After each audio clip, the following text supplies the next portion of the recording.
Hello, everyone. Welcome back to episode 36 of our Coordinator Climb series here on Football Coach College Dynasty. Once again, two streams in one day. They said it couldn't be done. I am attempting to make it so. Where last we left off, I know it's been a little bit, combination of a freak snow and ice storm plus, shall we say, lackluster infrastructure setup meant I was unable to stream both Monday and Tuesday. So we're falling behind a little bit, trying to play catch up here today. Try to get two streams up. That way we can have an episode of the series Thursday, Friday, and Saturday for both the Colorado Rockies rebuild and this coordinator climb series. So this episode should, fingers crossed, go up on the 30th, provided nothing explodes. Fingers crossed. It does look like the fixes I instituted for the frame rate, various connection drops, OBS crashes, looks like it's fixed it. We've had a couple streams now with complete success. So let's go from there. Hope everything works out. Where last we left off in this series, we had an immensely successful year one at Utah.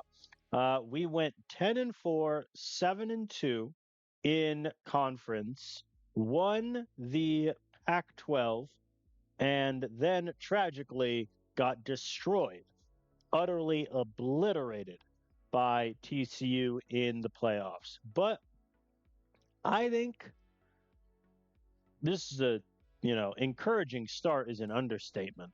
I mean, we beat some really good Pac 12 teams. Stanford was ranked. Arizona was undefeated when we beat them. USF was ranked 13th. Close loss to Washington, which we then avenge in the championship game. I think the only bad loss we had was Arizona State. They just played so much better than us. We had some turnovers. Was not a good time. But other than that, I mean, losing to a JMU team that made the national championship game, no shame in that. Losing to Washington, then avenging that loss, pretty good. It's just unfortunate that the TCU game was never really close. We were down 10-0 at halftime. Didn't get much better from there. Um, we couldn't get a run game going. Patrick had an interception. Defensively, no sacks, no turnovers. So, not exactly something you want to see in your biggest game. So, a little bit of a disappointing blowout, but nonetheless, I mean, we won the Pac-12 in year one.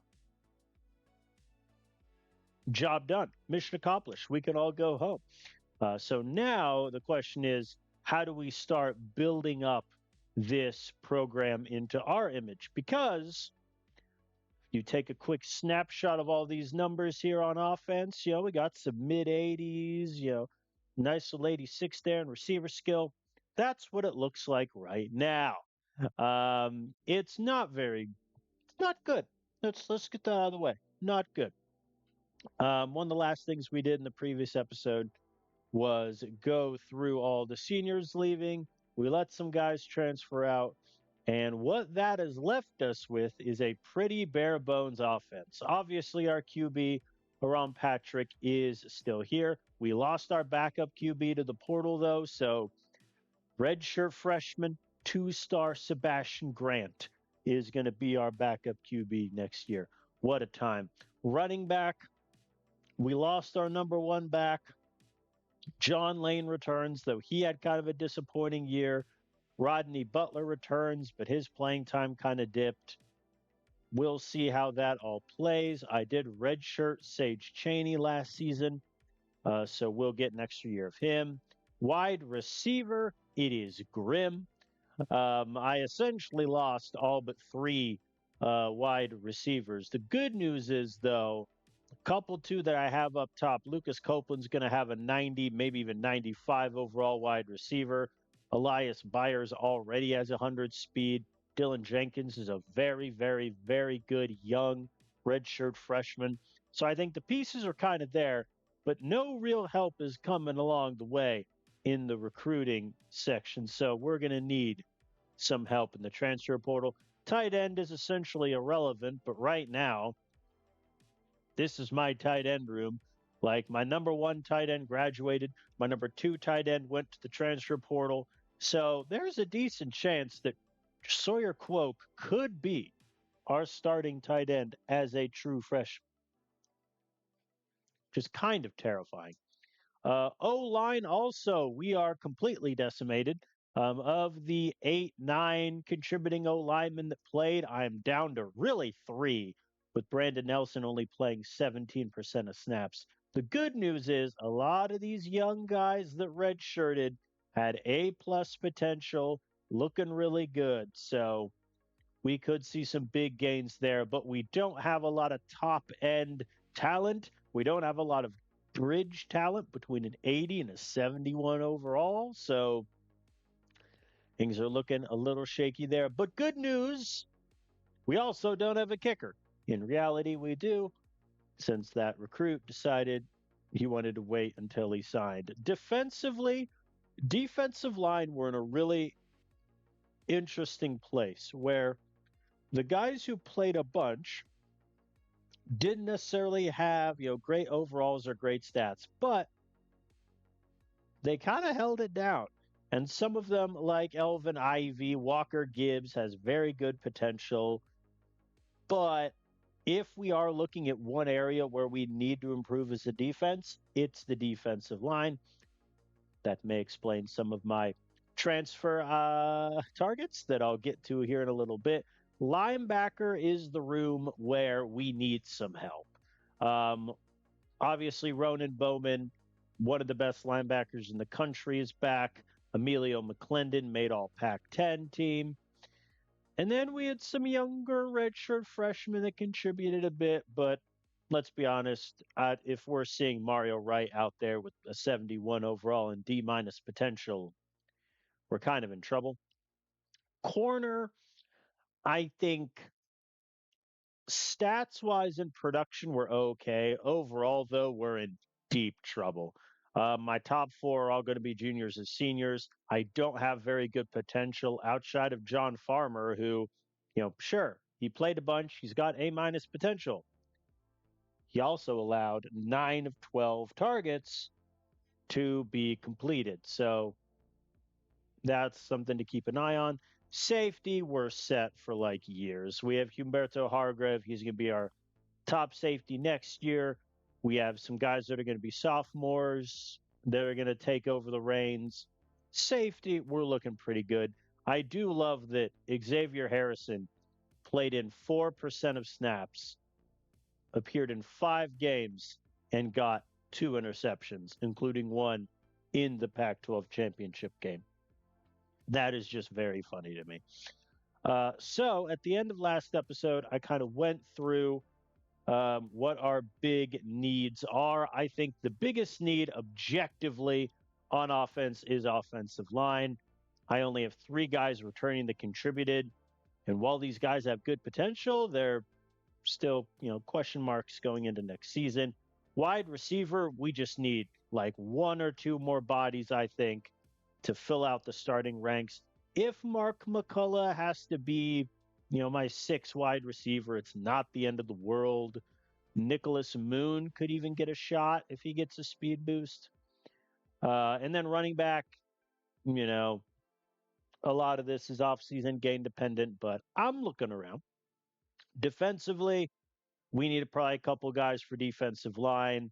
I think Jaden Crum, Reginald Crawley, Elvin Ivy are pretty locked in production wise. But even though Harold and Gibbs got like 30-40% of snaps, if we want to get to that next level as a team, we need to improve that. Linebacker, obviously, we need help with a capital H. And then I think an extra corner would not be the worst thing in the world. Nathaniel Bond didn't do particularly well. He allowed 76% of catches. Henry Miller, on the flip side, only allowed 54, but he has literally the worst potential possible in the game. So that's where I'm at. To that end, we have a grand total of 13 scholarships open. As you can see, I have 14 players on my target list. I'll explain that here in a moment. Of the recruits, I had 3 recruits that did not sign and decided to wait until the transfer portal. Number 1 is 4-star quarterback Dustin Muhammad. He could be our QB of the future.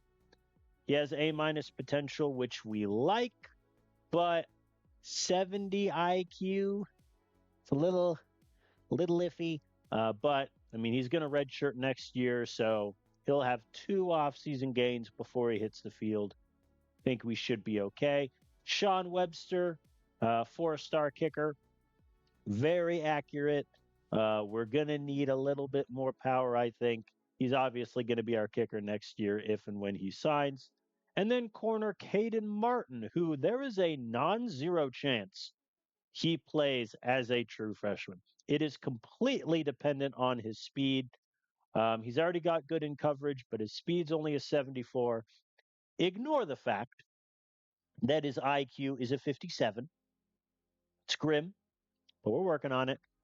He's got B potential, a hidden gem. So a guy that might not play as a true freshman, but probably will as a redshirt freshman. And then mere moments after I went live, I found this safety, Kyle Lowry, 3-star safety, B potential.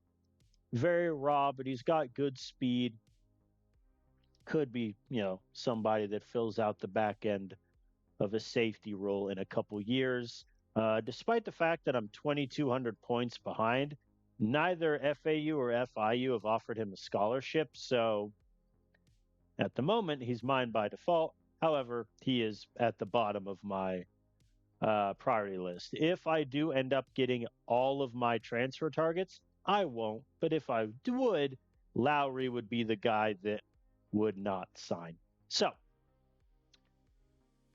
let us move to transfers. First things first, running back.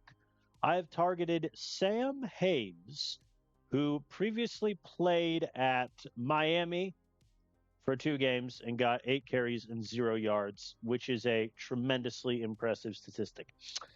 He then went to Boise State and was just a depth running back for them. Never really played all that much. Did get a touchdown. He does have a pair of fumbles. He's also a pretty good kick returner. And that's not nothing because our starting kick returner just graduated. So that could be something to take a look at. I like Sam Hayes. His potential isn't great, nor is his overall, but he has 97 ball care vision and 89 ball security with 1 more off-season gain to go. He's not the quickest guy in the world, but that's fine. He's evasive. He's got the vision. I really like him. I think him and John Lane could be a pretty good sort of 1-2 punch there. He's not a power back, which is a little disconcerting, but I think he'll be a really good option, probably as a number 2 running back next season. Let us discuss wide receiver, where I'm looking at 2 guys with very different outlooks. First is Brian Bowers. He played at BYU for 3 years, didn't see that many targets. Originally, they had him as like a running wide receiver. He had 19 carries last year. That's not nothing. Wide receiver wise, only 2 touchdowns. His most production was when he was a redshirt freshman. Similarly, 3 drops this past season, catch percentage of 57. That's not nothing. However, he has 90 speed. He has 95 evasion. He could be a very good speed demon, especially if guys like McCullough don't really get good development. I think if Bowers is my 4th or 5th wide receiver, I'm over the moon. If we have some injuries and he is thrust into like 65% snaps, we could be in trouble. The catching is only an 80, the route running is worse. So we're banking on speed for Mr. Bowers.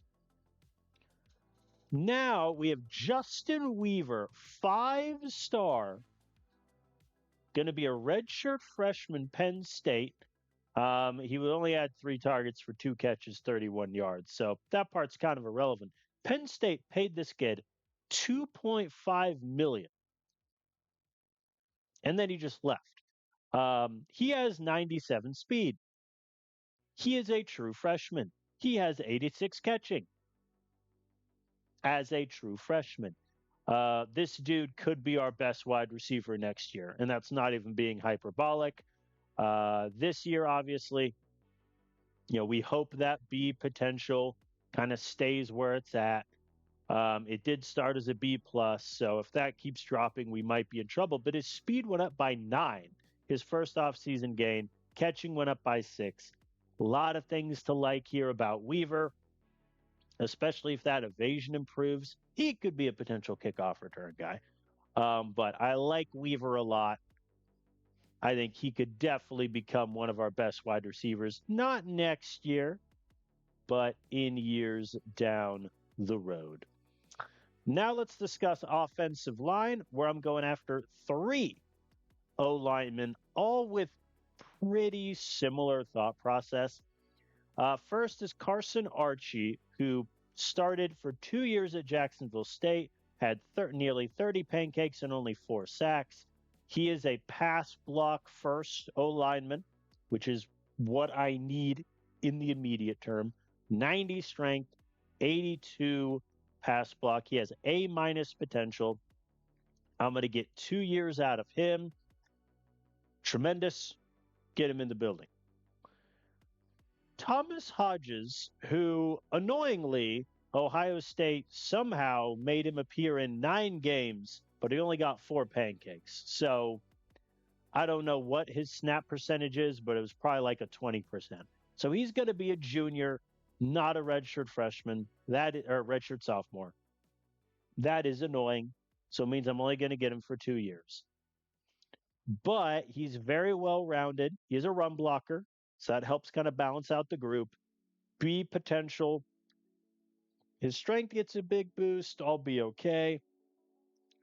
He is the one I'm a little less, enthusiastic about, because if his strength doesn't move that much, he could be a more back end, like 6, 7, 8 guy rather than a starter. I think the fact that OSU essentially burned a year of his eligibility for no reason is very frustrating. But that is what it is. And then finally, Levi Matthews, who barely played at San Diego State. I'm going all in on his strength of an 84. His blocking needs some help. My hope is with that A- potential, we can get good boosts to both, and we'll be in business. Levi Matthews is competing, with this group, Brandon Nelson, Levi Vaughn, Pablo Rudolph, Jesus Wood, to sort of get reps from them. So if he doesn't play much, that means the other guys developed well, and I'm a happy man. All right, let's talk D-line. So I found 2 D linemen I really, really like. Unfortunately, they may be the 2 transfers I have the least likely chance of getting. First is Abraham Tolbert, 3-year starter at Florida, just had 54 tackles, 21 for loss, 7 sacks. You see the numbers. He, interestingly enough, holds the record for Florida, single season tackles for loss. He's awesome. 99 strength, 94 block shed, 80 pursuit, which isn't nothing. Tackling, I'd like to be better, but beggars, choosers. He would only obviously be here for 1 year, but he would be like our 2nd or 3rd best D lineman right now. I assume Florida State is going to snipe me. He's more interested in them. They just offered a scholarship and got 860 points. So, we're probably going to lose him. Estevan Ware is an interesting prospect. He didn't really play at Bama, got 4 tackles, a couple pressures last season. With him, I am going all in on the fact that his potential is a B, and that his strength of 85, tackling, block shed of 78 can all go up by like 4 or 5 each year. And then we'll have a really, really good D lineman on our hands. But, he's not so good that he will supplant some of my younger guys from playing. He is a 5-star recruit originally. So that is another reason I'm going for him. But again, he's more interested in FIU. They have yet to even offer a scholarship for the kids. So that is something to keep in mind. To that end, at linebacker, I've found Weston Brinson, who didn't play that much at OSU, got a handful of tackles, a sack, nothing too crazy. He is a guy that I could play at linebacker and feel okay about it. I could play at defensive line and be okay about it. He's got the strength. His tackling's good. His coverage stats aren't that bad either, which for a dude that weighs 283 pounds, having a 70 zone is impressive. A minus potential. Very, very good player. So my plan is, if I get one of Tolbert and Ware, then Brinson stays a linebacker. If I get neither of them, I shift Brinson to D line and accept the fact that my linebacker group is going to look a little shaky. That's okay. Not looking at any corners. Reason being, I found a safety named Alec Montoya, who played for 3 years at Boise State. First two, he barely saw any play, but last year he was second team All Mountain West at safety. Pretty good in coverage, only 5 out of 13 catches allowed. I am going to move him to corner if I end up getting him. He has 101 man coverage, 89 zone. To be blunt, he's not a good enough tackler to play safety for me, only a 72. So I figure I can move him over the corner. He'll have potentially the best coverage ability of my whole group, and be a guy that could be a nice lockdown corner for a year while the younger guys develop. So that is my list.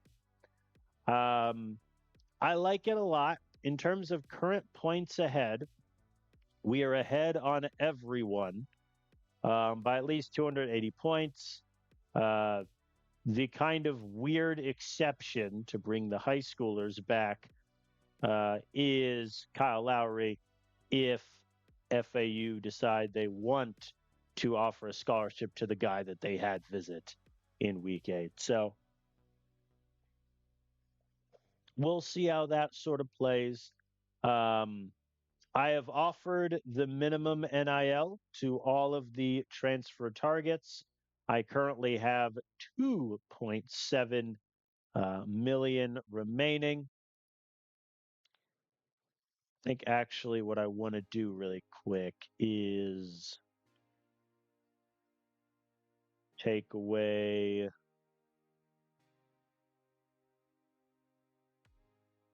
this pitch and give it to Montoya just to get a little bit extra 200 points in there, since obviously I won't need it with these guys. To that end, I'll also do that with Mohammed and give it to Lowry. All right. So, very simple. We're going to advance the week and kind of see where we are at in a lot of these transfer races and go from there.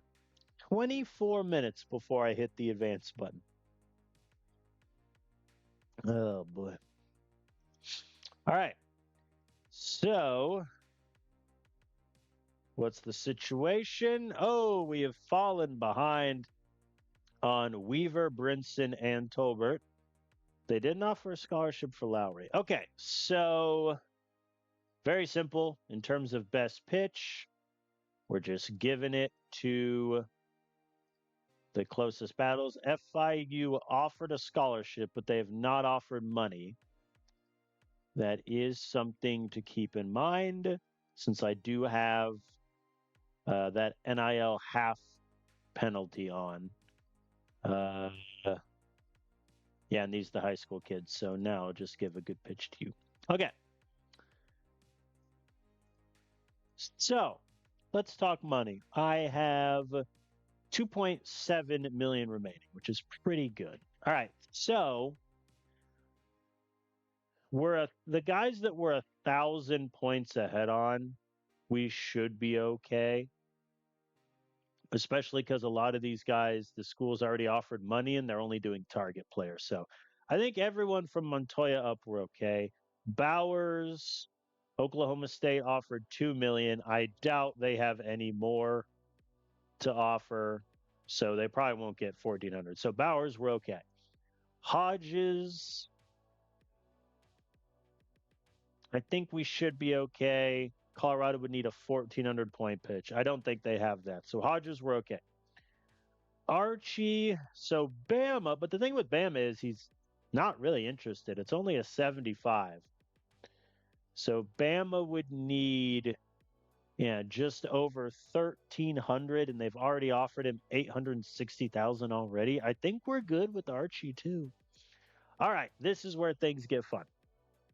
So FIU is not offered money for Ware. He does care about money quite a bit. However, of these four, he's probably the one I want the least. Yeah, Florida State, him being so interested in Florida State hurts.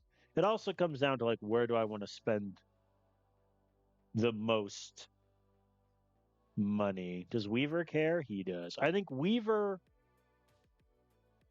like, I need, but I may run into the fundamental problem that all Washington needs is an ace pitch and I'm in trouble. Like, if I upped, yeah, see, even if I up my offer by 800,000, that's a 700 point pitch. Do I think that's enough? I think it is. Like they just offered 1.4 million, which is more than me originally. I get a wide receiver for either 3 or 4 years, depending on if he goes for the draft. I think that's worth 2 million. Where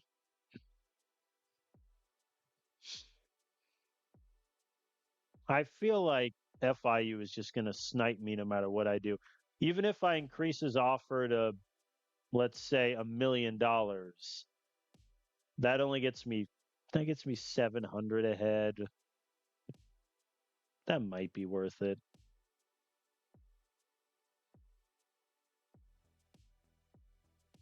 Colbert, unfortunately, I don't know if I have a chance. I might be too far behind. Because even if I offer him, let's say I offer him 2 million, that's 812. That gets me, yeah, not a lot ahead. 450 points ahead. And then Brinson would just get the rest, essentially. I don't think I'm going to get Brinson. So that's my current allocation of money. Do I want to change it? I don't think I do. I think where I should get, it'll all come down to how much money FIU has left. Because I'm offering him $1 million, and that's only like not really moving the needle that much. Weaver, I mean, we're essentially tied. Like, ignore the 12. We're essentially tied. And so the question is, does Washington have another 700 point pitch? I think the answer is no. So it might be smarter to drop the money on Weaver and give more to, say, Tolbert, who I'm chasing. But I really want Weaver.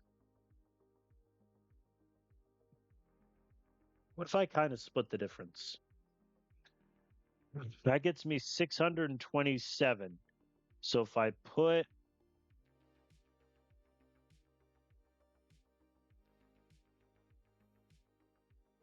oh, that's why, because I haven't submitted. Okay. It said 1 million. And I was like, huh? So Tolbert, that gets me 930. I think I like that configuration more. 2.25 for Tolbert does seem like a little much, but like he'd be our number 2 D lineman and taking no prisoners.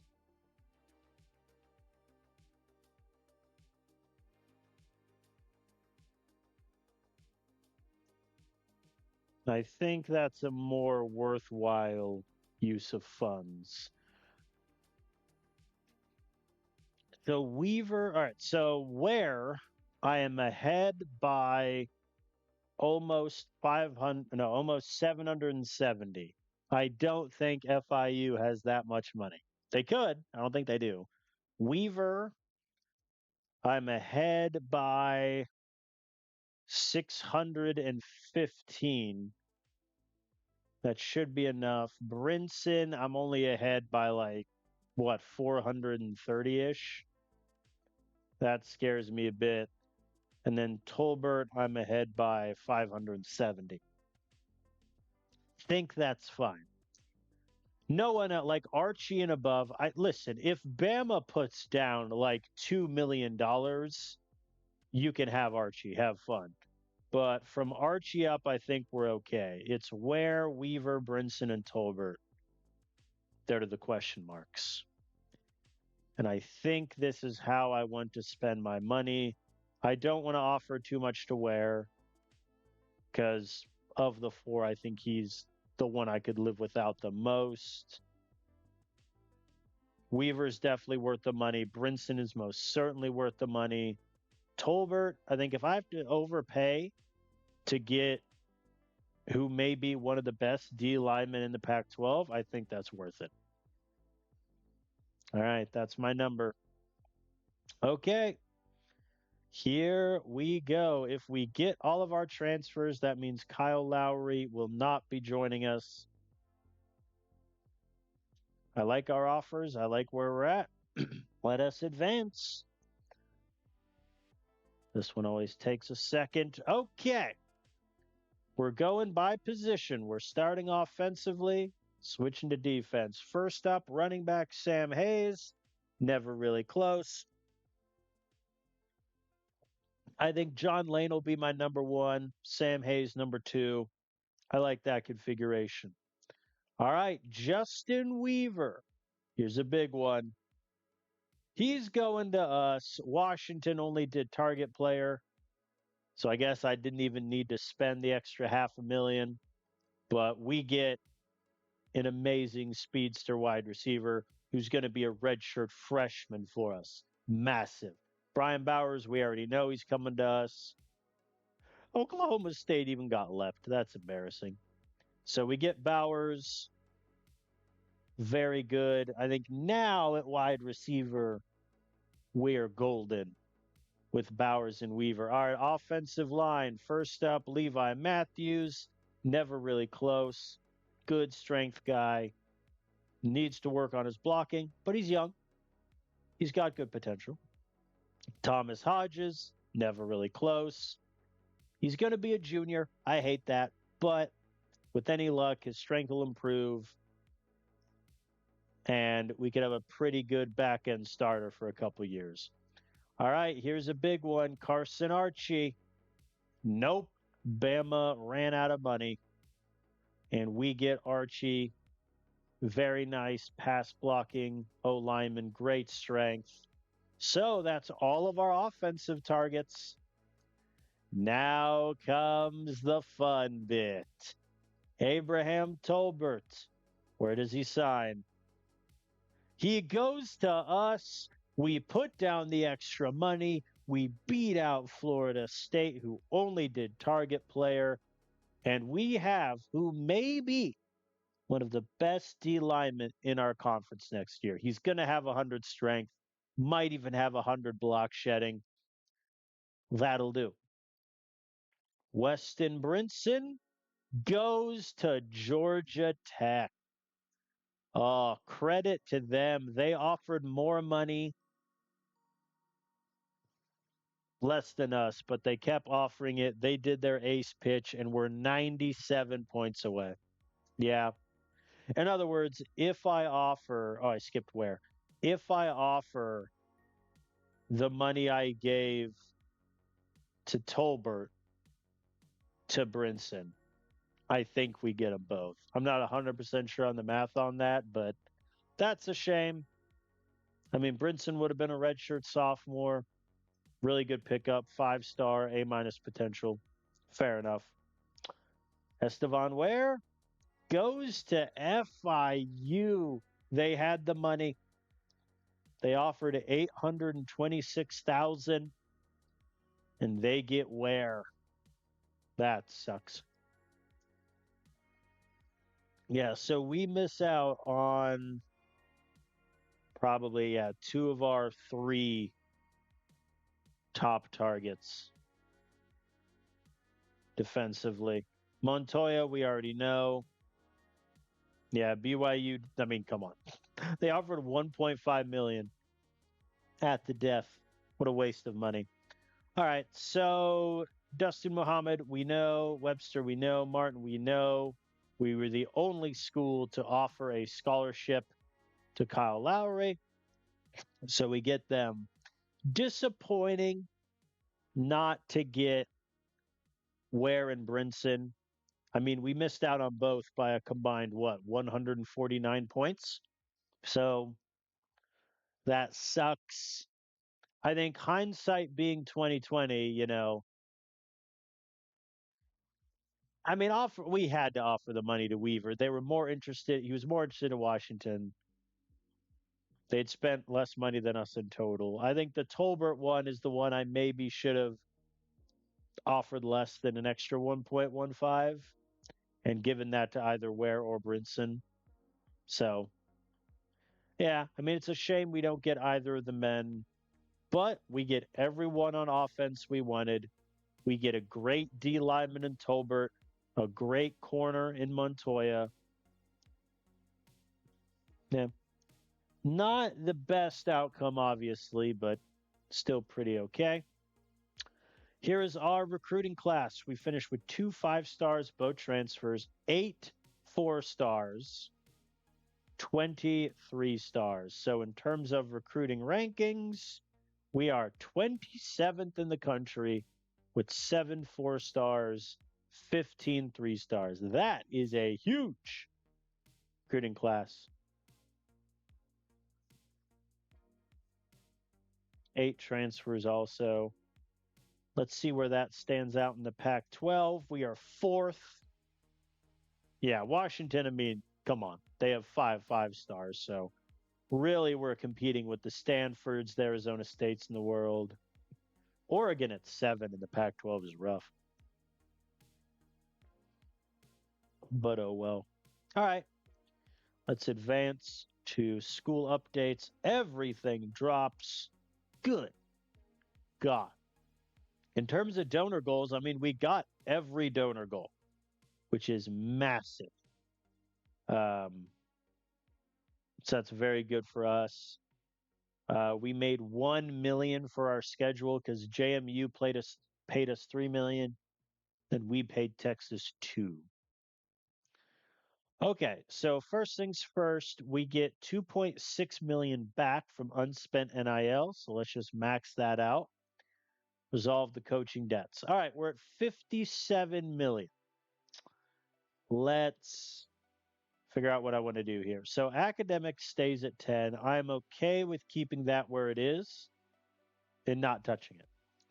Marketing, I'd like to get back up to 9. Reason being, I am so sick and tired of all of these like proximity guys and us not getting a good bonus for that. So we'll get that up to 9.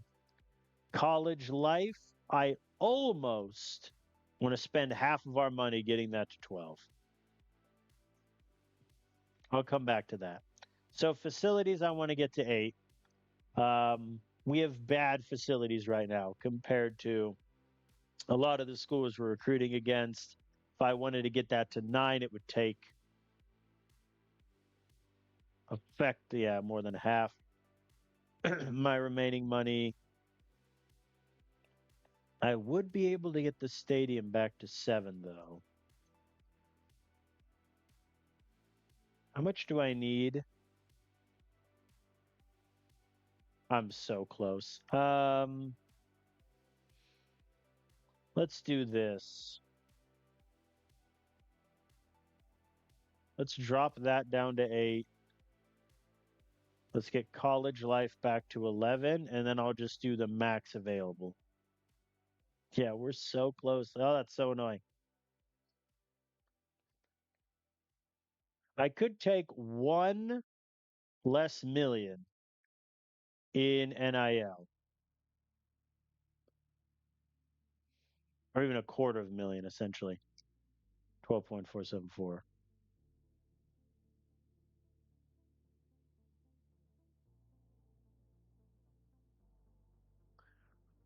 Hmm. I think here's what I'll do. I'm going to take 1 less in NIL. This is a very inefficient way of subtracting these numbers. I agree. And I'm going to put the 500,000 into my stadium. Though, no, that's a terrible idea. Just get that to 7. I'll just do that. I know. Like realistically, 470,000 isn't going to move the needle on much, but it'll help. So, all right. So we're not taking max NIL, but in exchange, we're keeping stadium where it's at. We're bumping facilities by 2, keeping college life and academics where it's at, and then upping marketing by 1. I think that's a good call. All right, let's advance to booster updates. I just don't lose any diamond or any gold. The amount of boosters we have is fine. So I don't want to lose any of them. Okay, well, we lose Nico Walden, who is going through financial difficulties, but in exchange, we get a diamond donor. So now we're at 3 diamond and 3 gold. Oh, no, excuse me. We lose a bronze. Never mind. All right. So we're up to 3 diamond, 3 gold. Take that action. No realignment. So the conferences will stay the conferences. We're in the more competitive division, but we're also in the easier division, if that makes sense. Like if I had to play Washington every year and fight with them, like, yeah. So this is the more winnable division, even though the teams are pretty even. Okay, schedule configuration. So I don't really want to play the same 3 teams 2 years in a row. That seems boring. Um, Let me just look at scheduling here. I think week 9 being away is fine. I want to get the Temple one off the books. OSU will do a single away. That could be fun. Late season, taking on undefeated OSU. I could do that. And then I think instead of JMU, I want to face a Big 12 school because TCU, who to be fair, they're 9 in prestige right now. So they're doing immaculately in the save. But I want to face a Big 12 school. I don't really care home or away. Honestly, I kind of prefer away. Kansas State would get me 1 million. I think we do that. So we get 3 million this year and we end our contract with Texas, leaving JMU and Temple still open. I think that's a good move. I think playing OSU, a bit ambitious, but I think if we want to start measuring up ourselves against some of the giants, good time to do so. I like the schedule. Who else could I get besides OSU, hypothetically? Yeah, no one else wants to do a single away. Let's be bold. Let's be bold. Let's be brave. Let's go to Columbus, play Ohio State, lose by 24, and then right off into the sunset. Bring on 2039. Just kind of crazy that we've been in this save for 2039. Those offensive coordinator years went by quick. Let me tell you.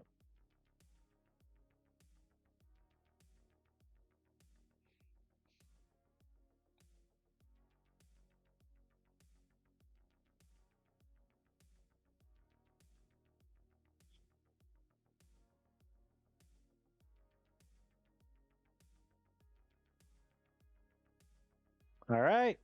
So position changes.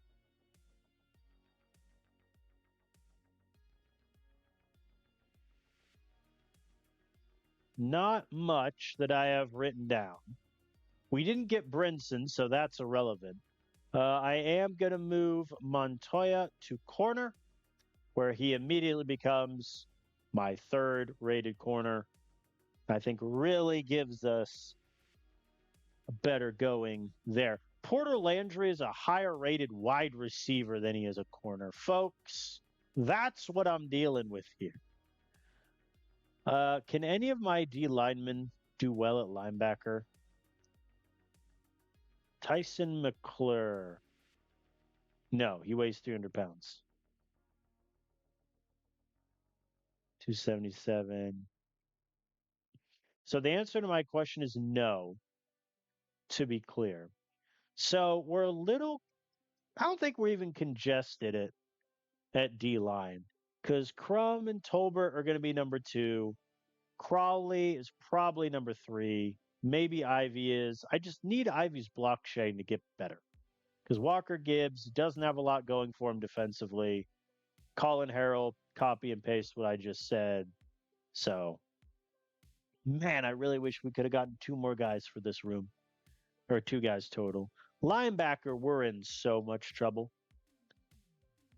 I am almost tempted to move a safety, but none of the safeties could really do it. Because Xavier Harrison is just fundamentally too dang small. So, yeah, that part kind of hurts. I have 9 running backs, which is objectively too many, but here we are. Yeah, 3 of them will redshirt. So we're going to have a pretty big running back room, but that's okay. Yeah, I mean, I really hope Patrick gets good offseason gain because his potential sucks. But if I could get like a +4 and a +3 to some stuff, I'd be a happy man. So, yeah, those are the positional changes. Here we go. We got a lot of young guys, especially at O line, D line, with great potential. Let's see if it pays off. Let us advance to off-season gains. Everyone grab whatever lucky charm you possess, whatever religious iconography that gives you hope in these times. Here we go.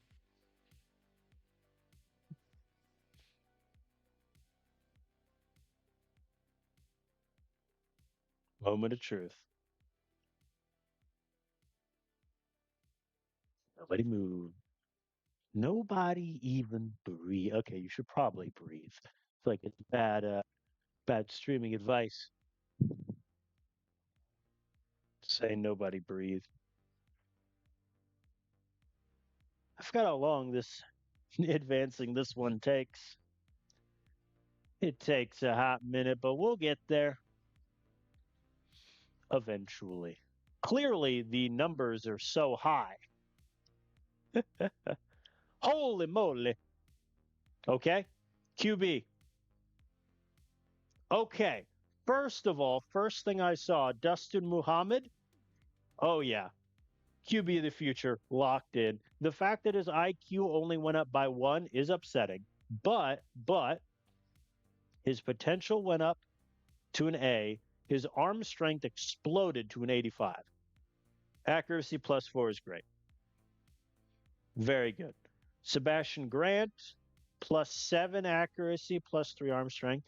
Yeah. I think as a backup QB, like, he's not good, but come on. If Patrick ever gets injured, knock on wood, then I'm ripping the red shirt off Muhammad and putting him in. So Patrick got 1 to arm strength, 5 accuracy, which is huge, 2 IQ. Not that it matters, but his potential went up to a D+. I wonder if, like, the potential you have your senior year is your true potential, quote unquote, or if it's all just a sliding scale. Running back, wow. Oh boy. I have a feeling I'm going to cut Sage Chaney after this year. All right, so John Lane went up to A+ potential, no ball security change, but it's already a 92. He has 101 evasion, up to 91 ball carrier vision, 88 speed. Yeah, I mean, he's obviously our number 1 running back without question. Look at that, folks. 104 ball carrier vision. His speed not changing is a little upsetting, but so be it. So, yeah, I think Hayes is going to be 2. Rodney Butler gets a +10.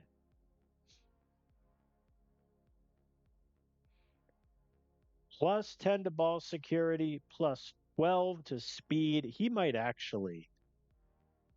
Well, it all just how much do I care about the speed? But I'll look at those two later. Sage Chaney, I'm going to be honest, he's never going to play for me. His ball security dropped by 2. He didn't get that much better physically. Like, Jackson Fletcher is probably going to be ahead of him, and this guy can't even run. If any of these 3 get injured, we're in serious trouble. Antoine Benjamin, he's a JUCO guy. His ball security went down by 2. I might cut him after redshirting him. Lucas Pratt now, his potential got better. Ball security +8, ball carrier vision +4. Physically, he got much stronger, but no speed change. We could have something there. Larry Ellis, minimal changes. Cade Pitts, the recruit, up to an A potential. So, yeah, I'm really happy with the first 3, but, yeah, our depth is grim. Wide receiver. I didn't expect to see a goose egg for Elias. He got worse. Elias got objectively worse. His speed went down by 2. His catching went up by 1. His route running evasion didn't move. He got worse. That's kind of crazy. What do I do with this information? Lucas Copeland, great ball skill gains. Very good. Brian Bowers, who we just transferred in, he got faster, a little bit better catching. I like to see that. Justin Weaver, the young 5-star transfer, minimal gains, I think, but his speed is 100. Like, as a redshirt freshman, his speed's 100. Dylan Jenkins, oh boy, no catching or route running boost. Much better speed, though. +10 catching. Yeah, I think Mark McCullough is going to be our wide receiver 6, which isn't necessarily where I'm okay with it, but it's not really where I wanted. Nicholas Moon up from B- to B+ potential. That's pretty good. Decent amount of gains for some of our depth guys down here that, let's be frank, their potential isn't very good, but that's not nothing. Elias Byers getting a goose egg is... Yeah, it's not good. Imagine if we hadn't transferred in both Bowers and Weaver. Like, our wide receiver room would be horrendous. Tight end. Raul. So Raul can block, but he can't really catch. He can't run. Sawyer is worse catching, but he's a better runner. A little bit better catcher. I'm almost tempted to play him as a true freshman and just roll the dice. These two guys are going to redshirt, obviously. They gave me a walk-on tight end because I'm one scholarship spot short. Oh, good. My least needed position in my offense. O-line. Yeah, yeah, yeah, yeah, yeah, yeah, yeah, yeah. Yep, the young guys got big gains. Massive, massive. Look at this. The A-plussers got 6s and 7s. Levi Matthews even got a 6. Yep, foreign business. Brain Vincent, 94 strength. Come on. Nasir Barrett, +7s. Good. Maximilian Denis. Oh, God. This guy. All he's got going for him is a strength. All right, Carson Archie, the transfer, -2. That's not nothing. His run block did go up to a 71, which is good, but a -2 strength is terrifying. Thomas Hodges, there we go, 11 strength, marginally better blocker. Levi Matthews +10 pass block. Brandon Nelson got better strength-wise. Levi Van +15 pass block. Yep, I think the future is very bright at O-line. It might be a question of keeping all of these guys happy so they don't transfer out. That could be something I run into. Pablo Rudolph keeps his A+ potential. Ruben Jennings and River Miles get worse, but let's ignore that. So does Raul Graves. His dropped from a B- to a C. Kicker. Poor Jonathan Jameson. Yeah, he's never gonna play.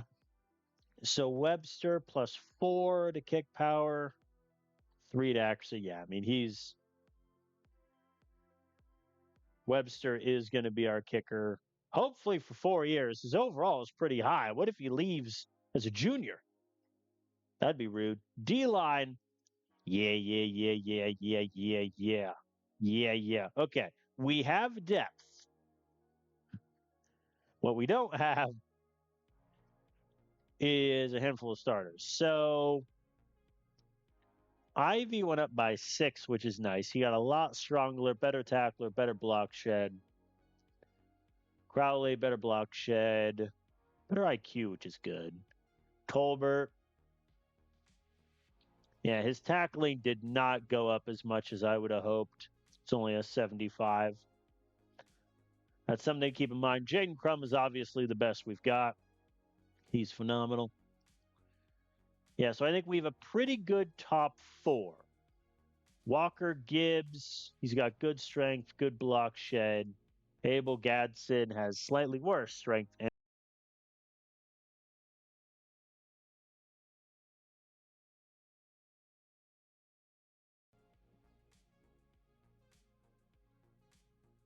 remember when I said my temporary fix was working swimmingly?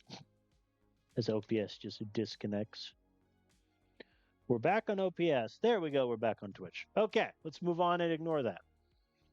I mean, Malcolm Barber, A- potential. Javier Key up to an A+ and +5 gain. We're looking good. Linebacker. Oh, brother.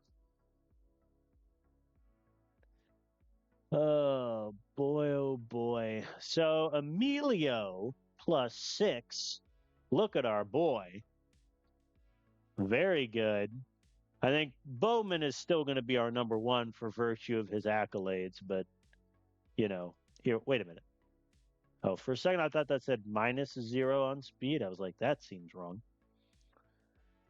Mario Wright, I think, is going to get more. I mean, a lot of these guys are just going to have to get playing time because I have no better option. But yeah, we're really in trouble at linebacker. I think that's our biggest position of need, period.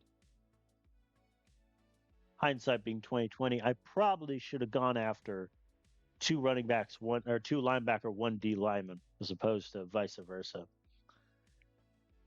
Well, I'm definitely glad I got Montoya in there. Because if not, 77 overall Porter Landry would have been my next corner. So Michael Mills, big tackling boost, better IQ.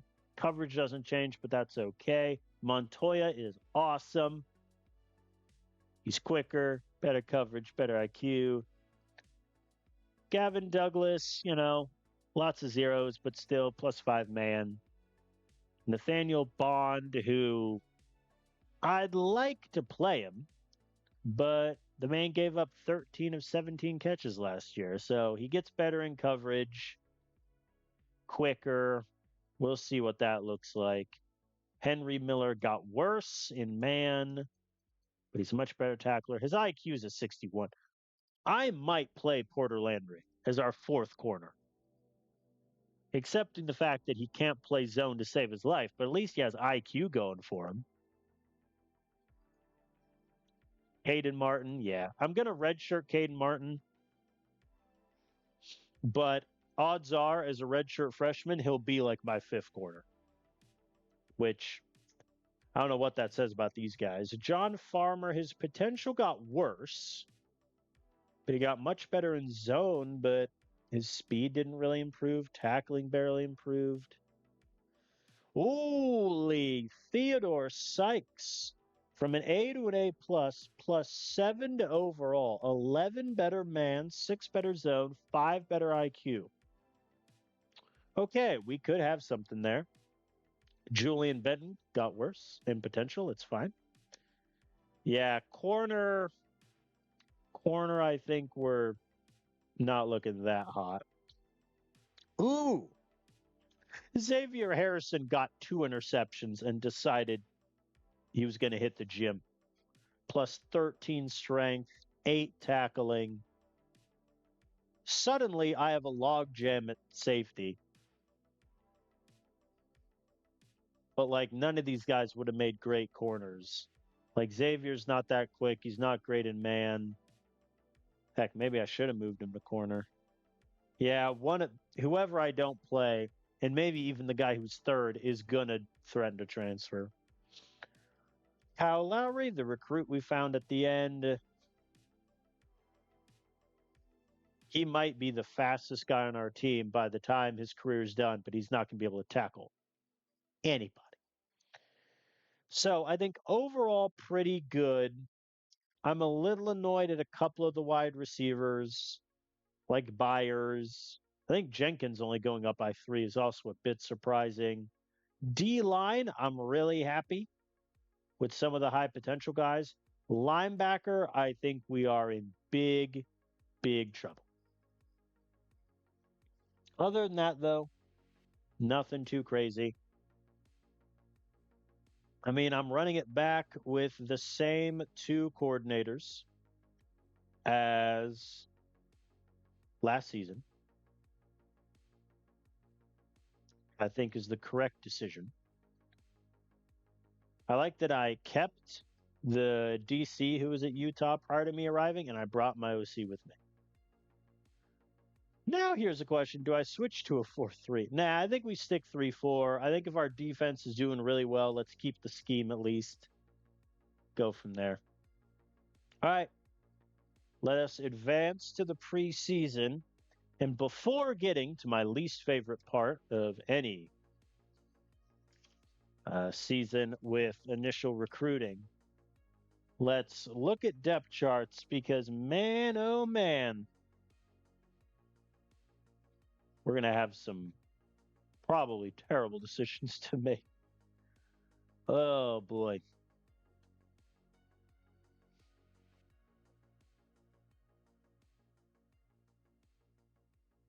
All right. So, first things first, depth chart. QB, Patrick is the number 1. Muhammad redshirts, Grant's number 2. Running back. Let us redshirt the 3 guys that need to.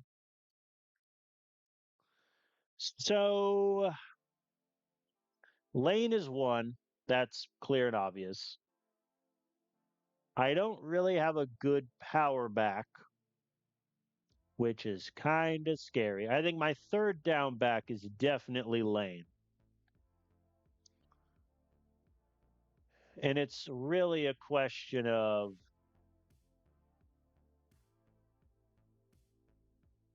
I think Cheney is 4. Like, listen, my fourth running back's probably can get like 6 carries all season, so that's not really going to matter. Hayes has better ball carrier vision, better evasion, but he's not as quick. His ball security is worse.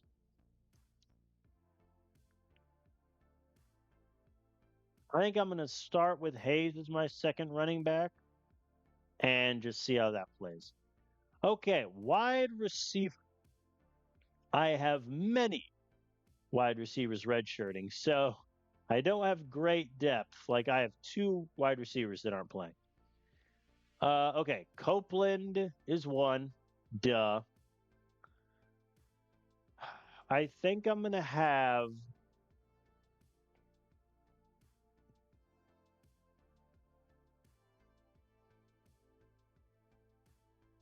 I mean, hilariously, Weaver and Byers have the exact same evasion, route running, and catching. And Weaver is 2 quicker. So Weaver's got to be ahead of Byers. The question is, do I want Bowers ahead of both men? He's a better route runner. He's a worse catcher. He's not as quick. He's more evasive. Hmm. Hmm.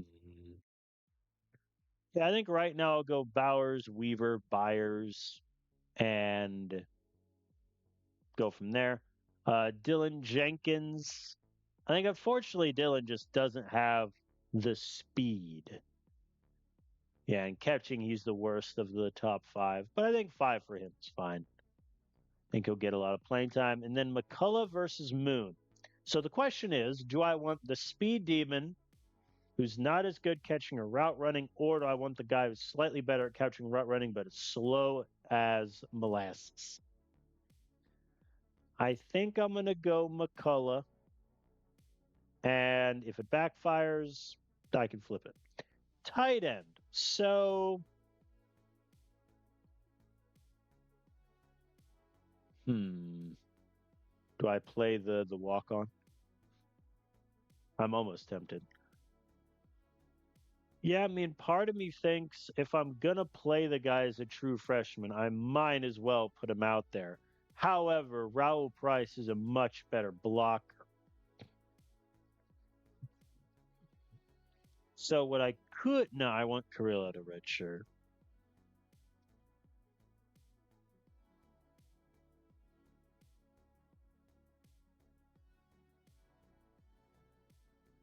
I'm gonna have Sawyer be number 1. O line. All right. So I don't have many guys redshirting. Yeah, I only have 3. So I have a pretty big O line room. Yeah, I have 13 guys. So we're pretty safe injury wise, knock on wood. Vincent is 1. Duh. Nasir Barrett at 2, I think is correct. Maxwell Denis. I think I'll keep him there at 3, accepting the fact that he's, not a great blocker. Archie versus Hodges. It just matters what I want. I think I'd rather the pass blocker. Yeah, so Archie is 4. Hodges over Matthews is correct. Matthews over Nelson, I think so. Nelson over Van. Yes. Our O line production kind of drops off once you get out of our 5 starters. Well, no, Matthews is pretty good.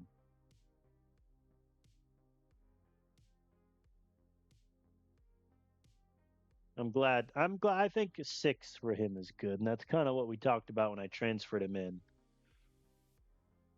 I think really the only question is, like, for example, River Miles, sure, he has 80 strength and 87 pass block. His run block is a 50.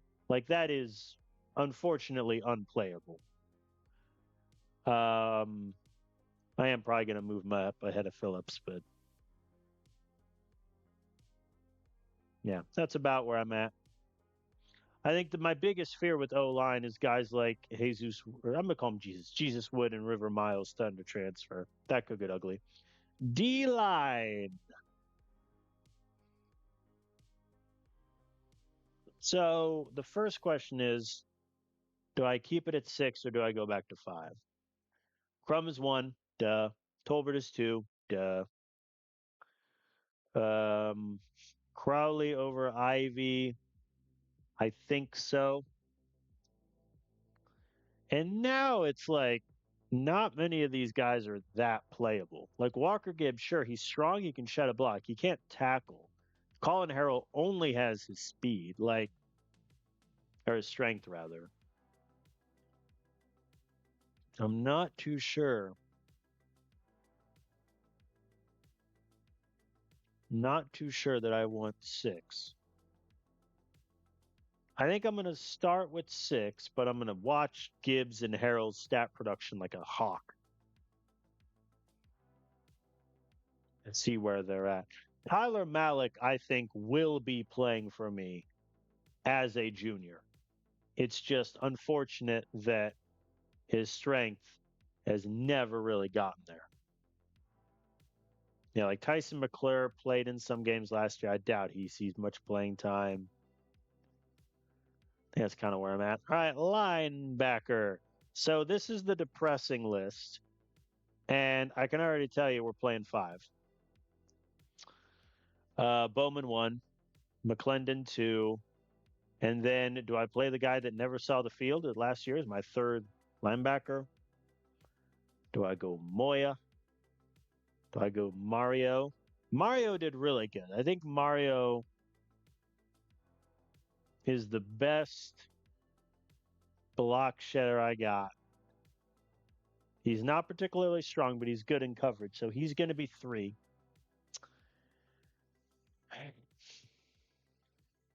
And this is where things get hideous. I think Pryor is out. Like his IQ is a 68. And even though he's the best, I mean, hell, I say that. Terry Moya, I just feel like kind of shouldn't be out there. Like the IQ and the strength is nice, but I'd almost rather put Pryor out there. No, I wouldn't.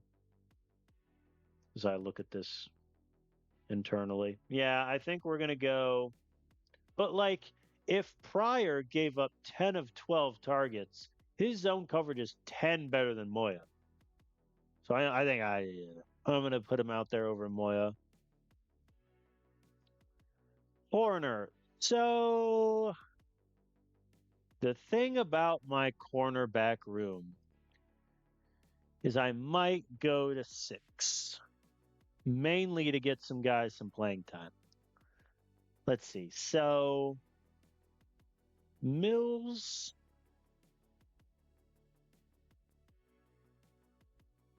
And Mills was 51%. I think I'm going to have him ahead of Montoya. I know his zone coverage is 10 worse, but his speed is cracked at 103, so I want him out there. Montoya at 2, yes. So Gavin Douglas at 3. And then things get terrifying. Because do I go with Nathaniel Bond, who can't tackle, but he's quick? Yeah, like none of these guys are the same type. Farmer is great at zone, but he's slow and has a bad IQ. Landry is quick as heck, but not very good in coverage, but he's got great IQ. Miller, speed, man's good, bad IQ. I think of all of them, oh boy, I think Bond is ahead of Miller. I think that's about where I'm at. But the question is, like, do I value Landry Like, Farmer just got torched so much last year. I kind of want it to be Farmer at 5. Like, I'm getting the coverage. He is slow, and the IQ isn't great. And I think Henry Miller, unfortunately, might kind of be the odd man out here, even though he played a decent amount last season. But we'll see. All right, safety. I'm going to have to deal with like 2 of these guys threatening to transfer, and it's going to be very sad. Hargrove is obviously number 1. I think Aiden Stahl was second team all freshman at safety, so I want him to be there. So now it is Caleb Taylor versus Xavier Harrison.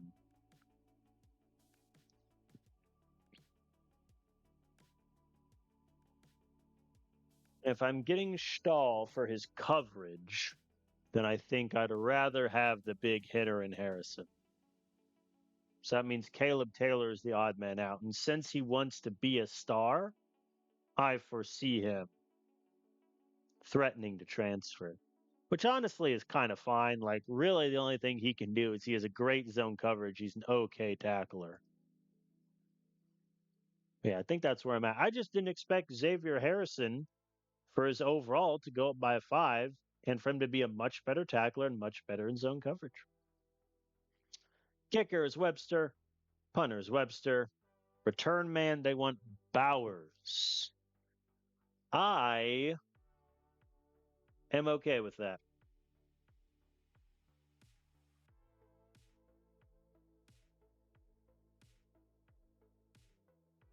Yeah, I think it's Bowers or McCullough.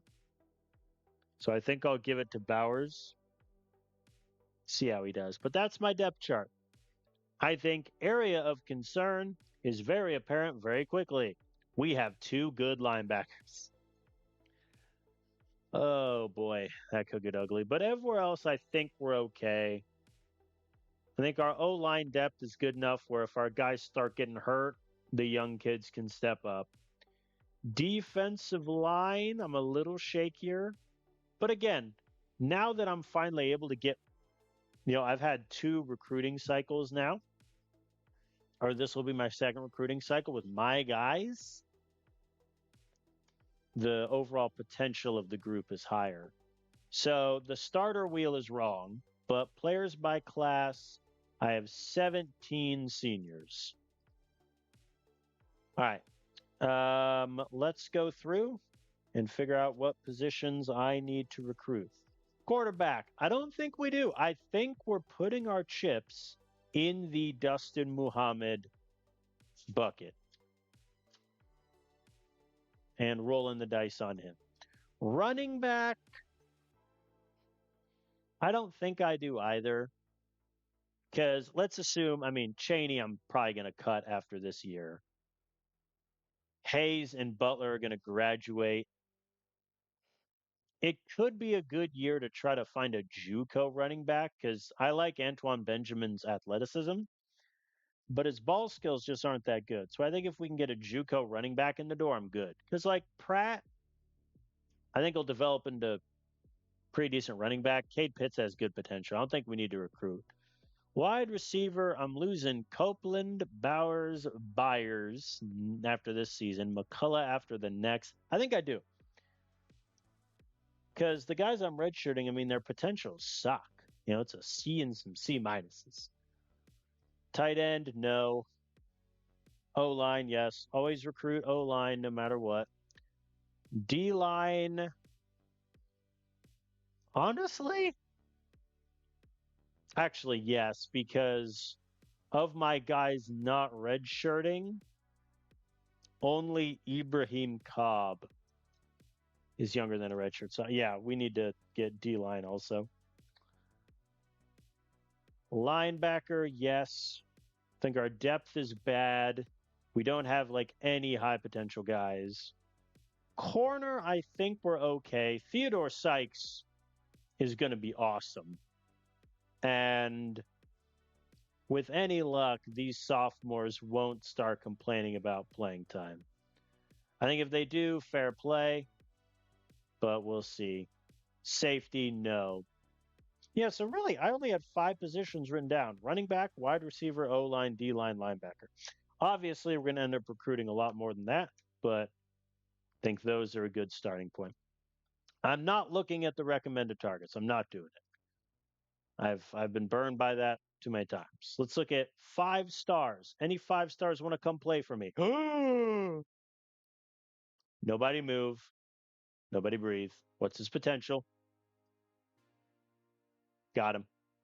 5 star Caleb Simon. Can't cover at all, but he's got B plus potential. 989 interest in me. Hicks, you're an athlete.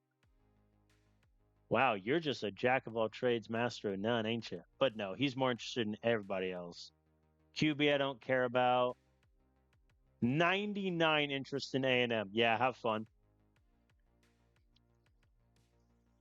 Yeah, I'm going after the 5 star kid, Caleb Simon. Get him in the building. All right, lots of 4 stars with interest. Jonathan Myers could be an okay linebacker. Ooh, A plus safety. I don't need a safety, but he can be a corner. He's got good man. I don't care that he has 90 interest in JMU. Get him in the building. I don't care about tight ends. Never mind. I care about tight ends immensely. A plus potential. Nicholas Hoffman already with 77 catching. Okay. JUCO D line might not be bad. Eh. F minus, I think, is a bit horrendous.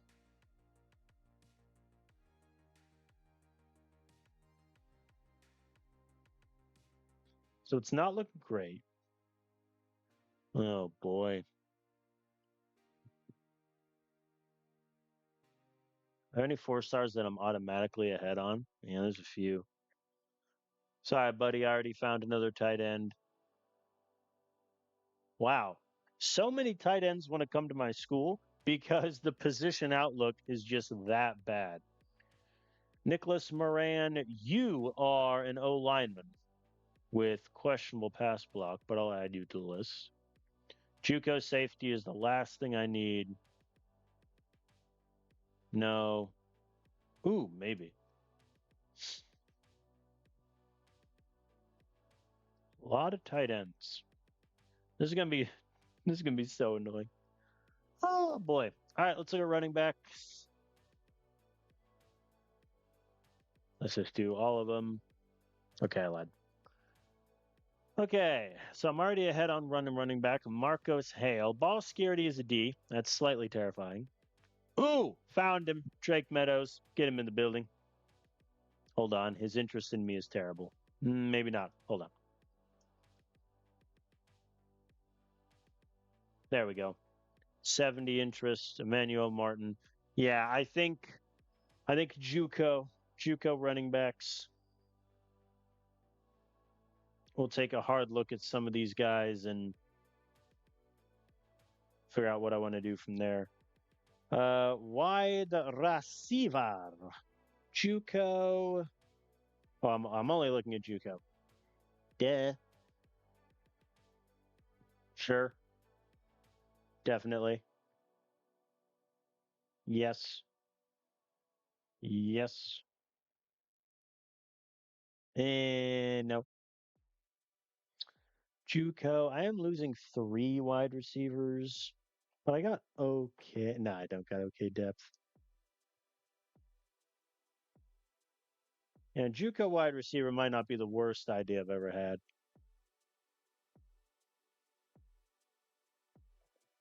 All right, I need to stop looking at wide receivers.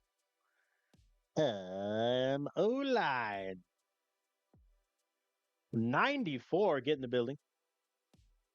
82 Juke. I mean, 84 overall JUCO. Like, I kind of have to. Oh, right, he's the guy with 99 interest. Never mind. Vincent Fuller, B minus potential. I'll take a look. 53 run block. Oh, God. Stewart, I'll take a look. 74 run block is nice, but I'm going to need that potential, buddy. Ooh, Owen Jack, B plus. Get in the building.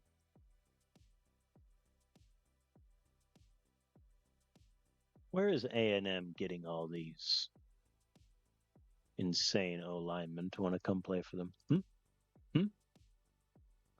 All right, now let's do some a little cheeky. Any guys I already know their potential that want to play for me? Ryan Gibbs, Blake Hunt. I mean, I already got a couple guys like him. Manuel Barker, definitely A minus potential. Okay. Just getting a couple, A minus guys in the buildings. That's what, 24? I think that's a good number. In terms of camp, I'm just going to do the top guys I added that I don't know their potentials yet, because that'll save me some scouting off the back end. Pretty good group. Obviously, it's going to change nearly immediately once I learn a lot of potentials. I think it's very good that we don't have to look at a QB. I think that will save us quite a bit of time.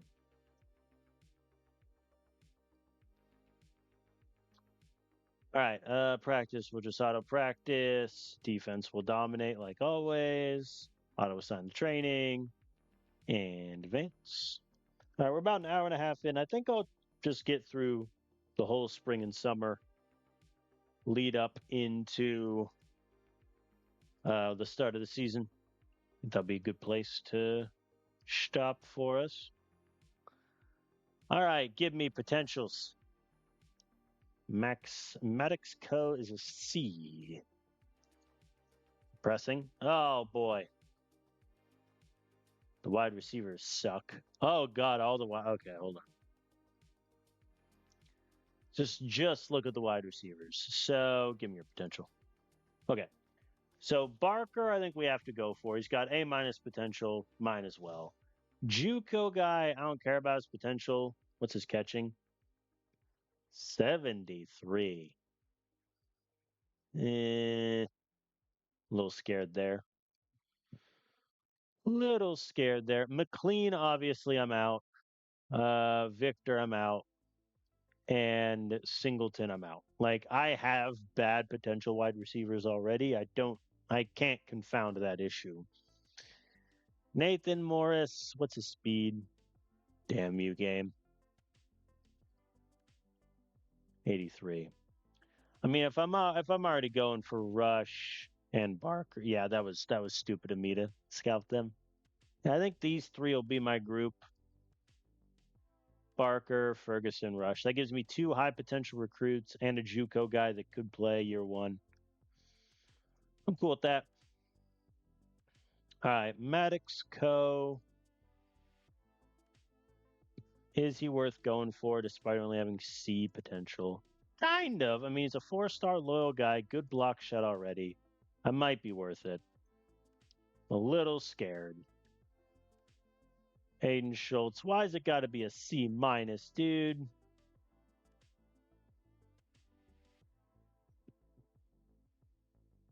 I mean, no other school is going to be even remotely interested, is the thing.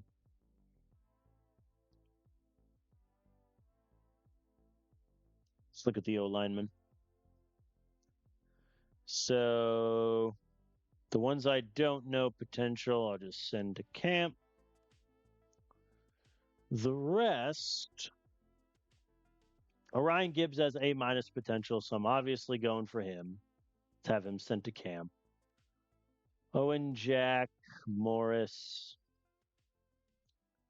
It's not the best group any of us have ever seen. I think we can say that. pretty wholeheartedly. I think I'm out on Vincent Fuller. His overall is the worst. His run block was going to be terrible. I'll see what Jack's run block is. For now, I'll keep him on the list. But I'm not really in love with like Aiden. If Aiden Schultz's overall was higher, or excuse me, if his potential was higher, I think we'd be cooking. But unfortunately, it's a C minus. But yeah, like if I'm already going for Gibbs, then I think Jack might be the odd man out there.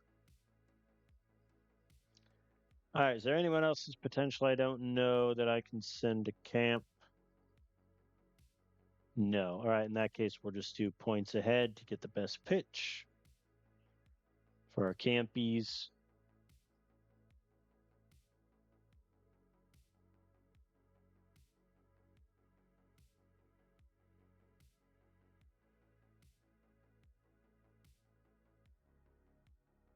Whoops.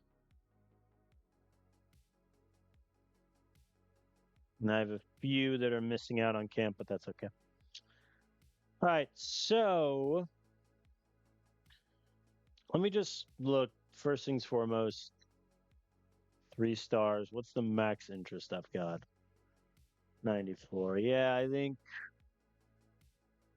Yeah, a lot of tight ends are going to come for me, which is going to get very annoying, but I think that's okay. Passively, did I glean anyone has amazing potential? No, still the Blake guy. What's the interest difference? 76. Does he want to be a star? No. Screw it. He has A minus potential. Might as well take a whack at it. Yeah.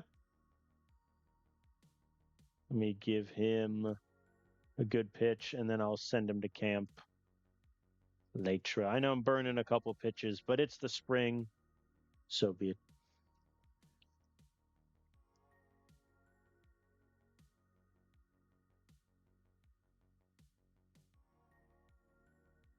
Okay. Oh boy, he's the superstar. What's he care about the most? He cares the most about playing time, proximity to home. Come on. Stadium atmosphere, which OSU's got me crushed in. NIL, he doesn't care that much. Oh boy. Can schedule a visit with Schultz. I don't know if I want you to visit. Like let's get one thing fundamentally clear there. All right, so I now know all the O linemen's potential. Let me get everyone at least to like 78 scouting knowledge or so. Okay. So JUCO guys first. Whoops. Today on how often will I click the wrong button? All right, JUCO guys. So Stewart has great potential. I mean, he's just really well rounded, but his potential isn't great. Whereas Cortina, much better strength, better run block, but 9 worse pass block. But he has great potential. Like Stewart, in all honesty, I could redshirt year one, whereas Cortina, I think, would play. And I know that Cortina is infinitely more interested in Washington and A&M than they are me, but I think it's still worth going for him. So I think I'll go for both the JUCOs. Now let's sort this out. So the A guy and the A minus we're going for. So it's a question of Jack, Morris, or Schultz. Schultz. No, I think I can. C minus potential is he's going to be an automatic recruit, though. Maybe he gets better. You know what? I'll go after him. Maybe he'll get better. But I don't think it makes sense to go after 5. So Orion, I think Owen Jack is the odd man out.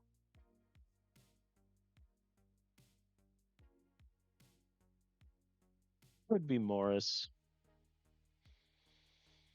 But with Jack, his strength's a little bit worse. His run blocking is 9 worse, and his pass block is worse. At that point, you're only banking on that higher potential, which I already have that in Gibbs and Myers. So yeah, I think Jack, I'm out. So I'm going after 6 O linemen, 2 JUCO, 4 recruit. That seems like a misuse of resources.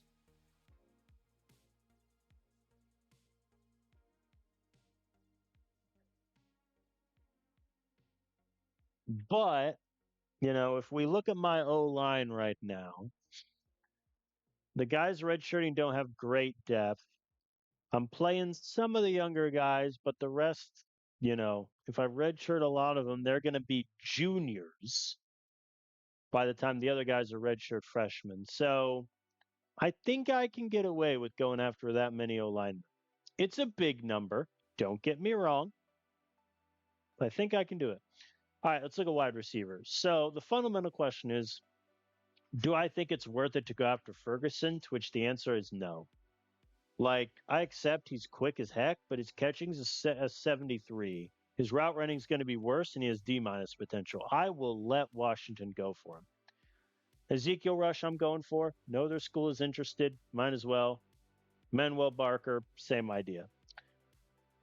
I think looking at wide receiver, I'm losing 3 of them, but Weaver's pretty young. Nicholas Moon, we think, is going to be a big contributor next season. A lot of these guys are going to have great potential. I think let's look again wide receiver JUCO specifically.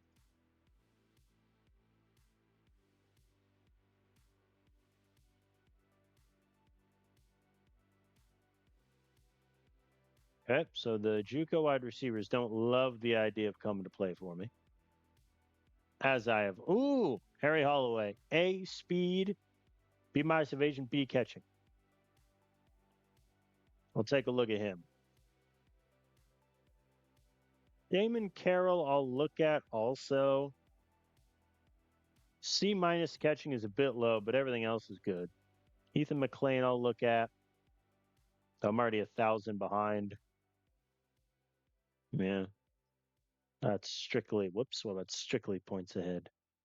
Yeah, it's those guys. Okay. All right. I'll add those guys to the list. Let me have them attend camp just to get the biggest boost I can.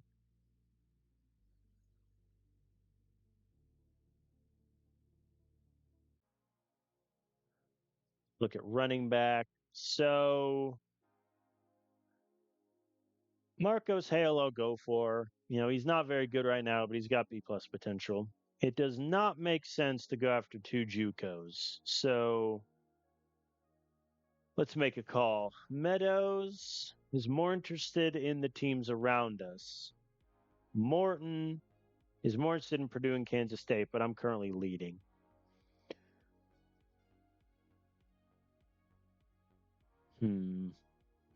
I like them both.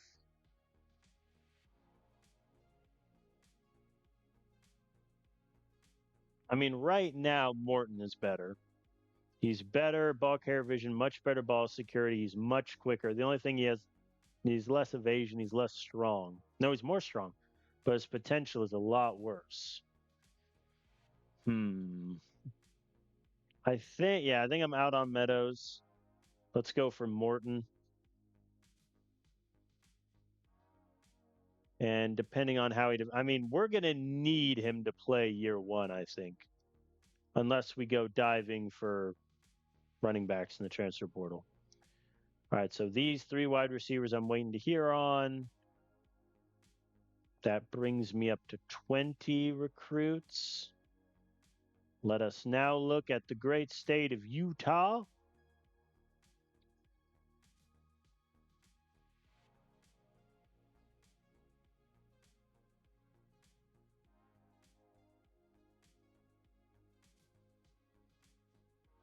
These poor tight ends are going to be so disappointed. They're like, I could start as a True freshman at Utah, and then I just don't go for him. I could go for Owen Jack, but that's so many offensive linemen. He has B plus potential. But his numbers suck. You know what? Let's do it. I'm going to recruit more O linemen than I should. And if slash when that comes back to bite me, we can all say I told you so. And everyone would be right. Yeah, it doesn't look like a great crop of mid to high level QB talent. There is a QB from Utah. However, he is a option quarterback, and thus I am not interested. Israel Key. I don't have any corners on my. No. I'll add him. Bryce Butler, no relation, I assume. I mean, they're both pretty much the same. I'll add them both. I'll add Harcher also. Not that I need any more wide receivers on my list, but I have the camp spots. I might as well use them. All right. Let's go back points ahead. Yeah, we're behind on a lot. To be frank, to be blunt, I am going to offer Caleb Simon like $3 million probably to come play for me. It's a shame he doesn't care about money because for the bit, if he did, I would make him the richest man in Utah, which will be tough since the Church of Latter-day Saints is next door in good old Salt Lake City. All right, let's advance number 2.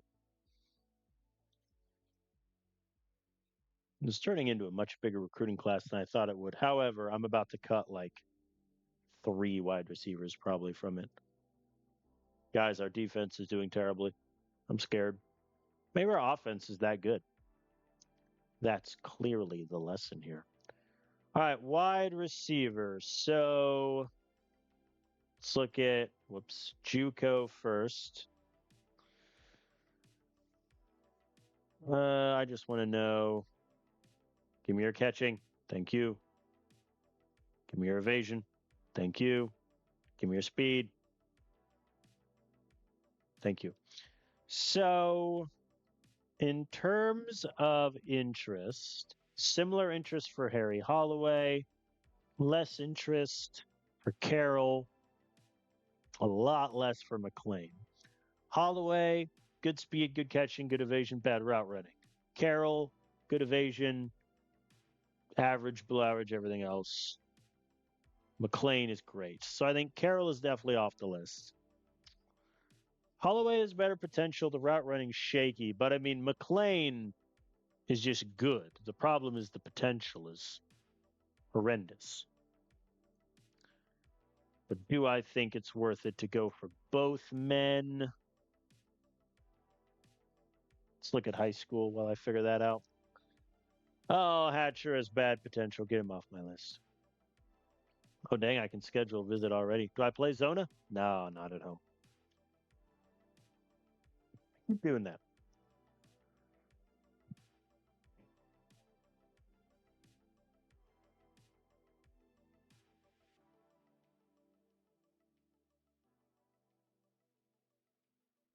I think my concern with McClain is with D plus potential, more or less what I'm seeing is what I'm getting.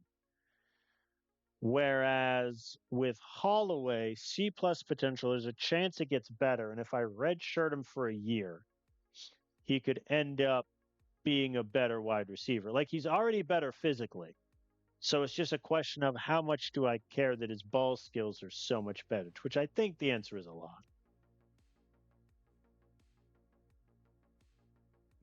Yeah, I'm going to let the MAC schools fight over Holloway. I'm going to go for McClain. I may be playing catch up a little bit, but he is the better receiver. So that is that. Yeah, I don't think it's even worth it to go for Martin Stewart. Like, he's going to redshirt, obviously, but then what? He'll have like a 75 overall, like redshirt junior. Though he could just be good depth because his numbers will be okay. Yeah, I think I'll let him in. I'll go for him. Going for 5 seems stupid. I'm ahead on all. I'm ahead on all. Screw it. We're bringing 7 offensive linemen in the building. And if you're wondering why, I am losing 6 of them to graduation by the time any of those guys are going to step on the field. The fact that I have 7 freshmen and redshirt freshman O linemen right now is irrelevant. Okay. I am assembling an offensive line factory. Everybody else just, get involved. I've decided to go for Maddox Coe, accepting that his potential is bad, but, his base numbers aren't too terrible. Who's the other D lineman I'm going for? Where's the other D lineman? Am I blind? Oh, yeah, Nicholas Moran.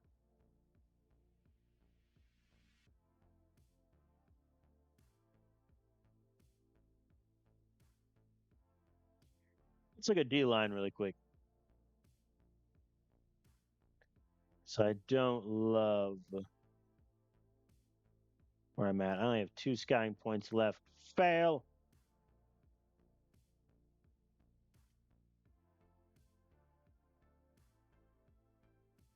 Ouch. That's what I get. Never mind. We're not going to look at D line.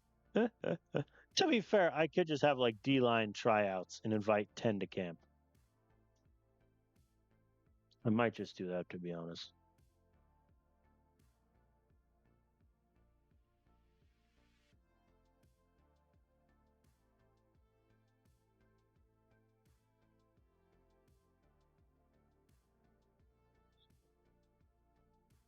A 1,000 points behind on Robert. No, I can't do that. I think catching up on that is going to be pretty bold. You know what? I'm just going to invite 1, 2, 3, 4, 5, 6, 7, 8, 9, 10. I'm going to have defensive line tryouts at camp, and it's going to be wonderful.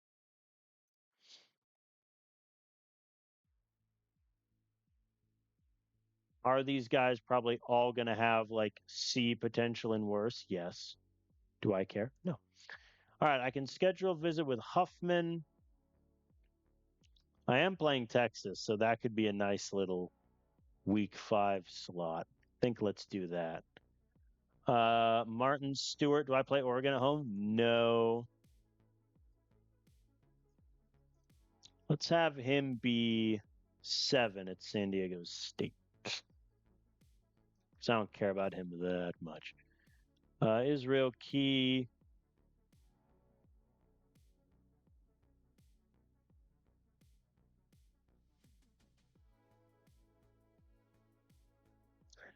Like, none of my home games have the potential to be ranked matchups as I look at this. Stanford is maybe the one. San Diego State would need to go on a tear, which, to be fair, they could. Whoops. All right, so let me sort by points ahead. We will give the best pitch I can to everyone. And then that will conclude the preseason recruiting. Overall, looking pretty good. The fact that I'm going after 7 O linemen is insane. Someone should probably stop me. I feel like I should stop myself right now. I mean, the JUCO guys are separate. Like Cortina, I need to go for. Martin Stewart, I think, would be really good depth if he doesn't end up like getting a potential increase. Morris and Gibbs have great potential. So really it's Morris versus Jack versus Schultz. Schultz I'm going for entirely for the bit, in that I fell in love with the player before I knew the potential. So get him in the building. He is also from a city named Equality. So I think if I don't go for him, I'm in trouble. But yeah, Owen Jack and Dakota Morris, like, I think those are the two that are kind of silly for me to go for.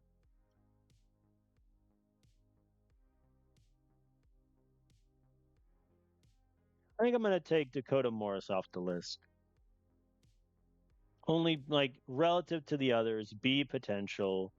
His pass blocks of 58. Like Minnesota is quite interested. I'm going to take Morris off my list. I'm going to go for Owen Jack. His potential's a bit better.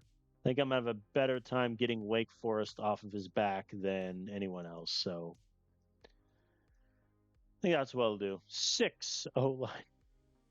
All right, let's advance to preseason expectation.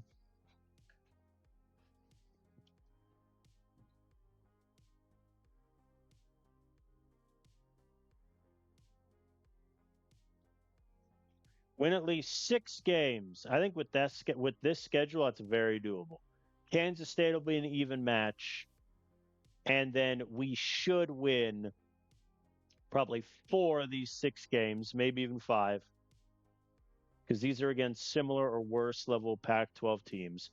OSU, USF, and Stanford are things we're going to get ugly. Then Air Force will beat by 20, and then Arizona State is Arizona State. So booster, oh brother. Okay, I have 3 negotiations available. Both 2 diamonds want me to beat Air Force. Nope, we're not. We're not. We can't do that. We're going to fail that. Hold Oregon. No, hold Oregon to 15 points or fewer, have 18 takeaways. How many takeaways did I have all of last season? 19. Screw you, game. But hold opponents to less than 38% of third down. I mean, that was one of the worst. Like, we were one of the worst teams in football in that last year. Yeah, we were 105th. So that could be incentive to work on that. Have a safety earn all conference. I mean, he did last year, and he's only gotten better. So I think that's doable. What are the other options? Have a corner earn all conference or hold 3 teams 200 for pass yards, rush for 180 at least once per game. Which will be easier? Hargrave getting all conference or one of my corners? Mills didn't get it last year. Douglas did. I think I'll keep safety with Hargrave. Score 30 or more points per game. No, that's not happening. Score 35 points in at least one game.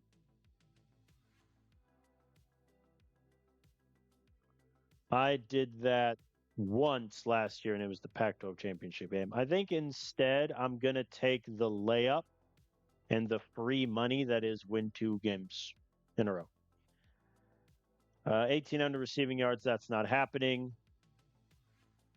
QB or wide receiver earning all conference. The problem with wide receiver is we're going to throw it around way too much, I think, for one guy to get anything.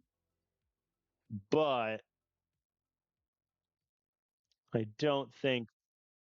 I mean, Patrick got all conference. Let's do it. Let's back our QB.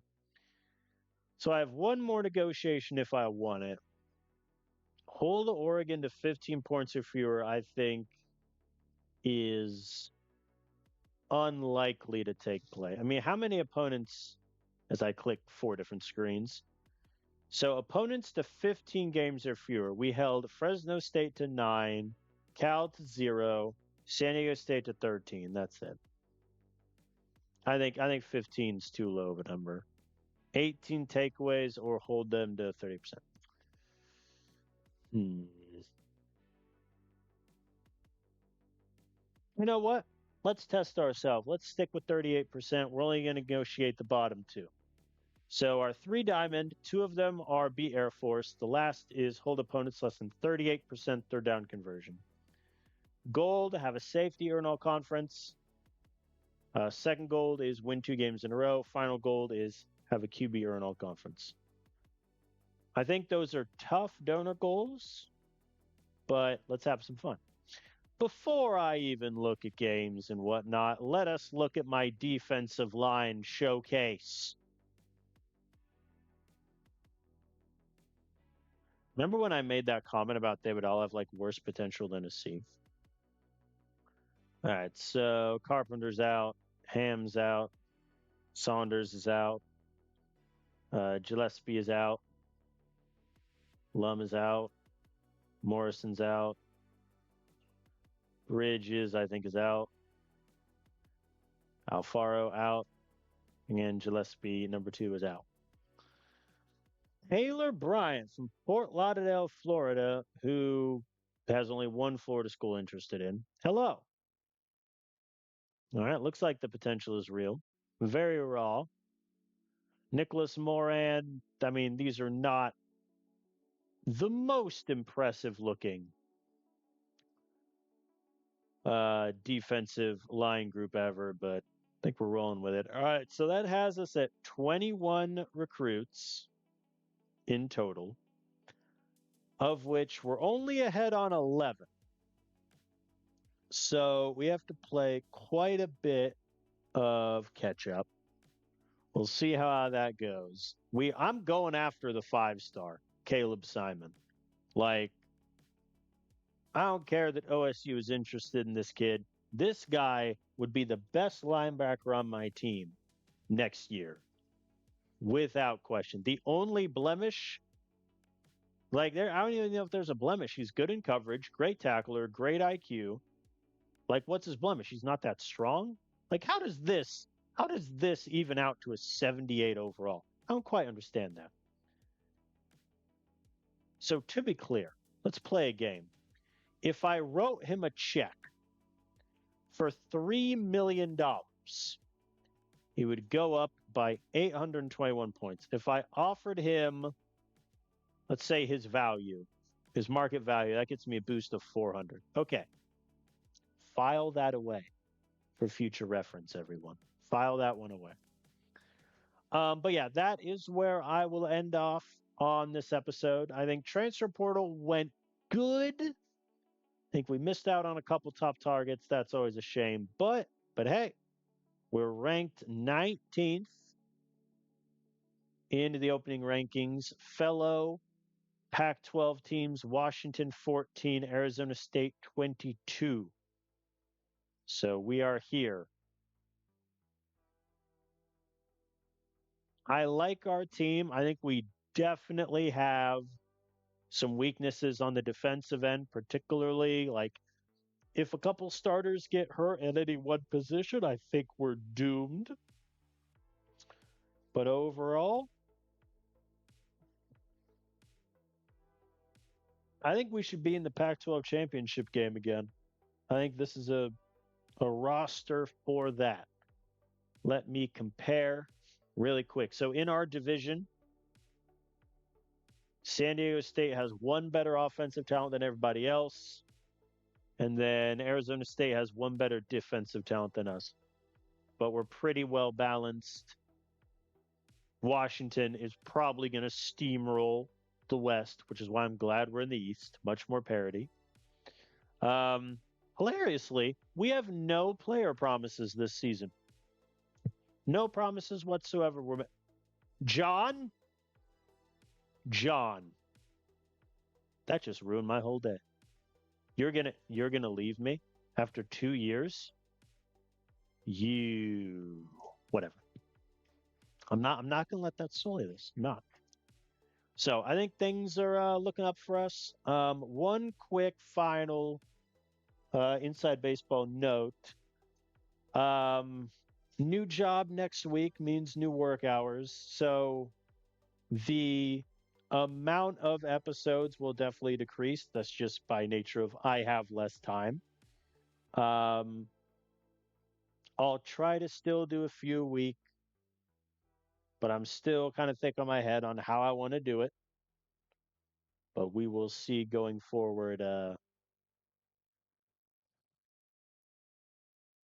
what this series looks like, as well as my Colorado Rockies rebuild, which the Colorado Rockies rebuild I'm currently in my final season on.